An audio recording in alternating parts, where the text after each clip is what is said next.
It's been 6 months since Typhoon Odette hit the islands of SIARGAO. To date, the devastation of the storm is still very apparent visually and economically. In total, the Philippines National Disaster Risk Reduction and Management Council estimates that Typhoon Odette cost 47 Philippine billion pesos in total infrastructure and agricultural damage. SIARGAO in particular, I was told by one of the locals, managed to rebuild and started all over again for now, even if that took bank loans and debt. Matter of fact, one local business owner where usually dine said it'll take a year for them to see a profit because all of which that they'll make will go to employees and rent payments. Quick FYI, lots in SIARGAO cost around 30,000 to a whooping 50,000 per square meter. That's before the typhoon in General Luna alone.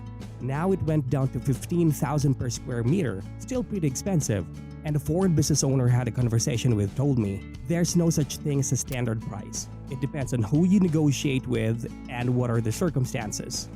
One example of which is a house in General Luna, near the famous surfing spot Cloud 9, was on the market for 36 million before the storm. And now it went down to 6 million after Typhoon Odette, but nobody ever bought it. Despite all that, people still come here to surf, and for non-surfers for a lot of reasons. My opinion, it doesn't have the best waters, though it's beautiful, but there's something about SIARGAO that gives you a different vibe. For me, it's the people. I know satisfaction doesn't exist, but they are a big proponent to being satisfied, but continuously aiming for something better without giving themselves too much pressure. And this comes with calmness, accepting the waves rather than fighting it. The island teaches us that everybody needs a day off from dealing with issues, or even looking for solutions. Each of us needs to distance ourselves from the concerns that won't let us go. Tourism will always be SIARGAO's biggest industry, but its locals are genuinely warm and welcoming, which makes this island the right place.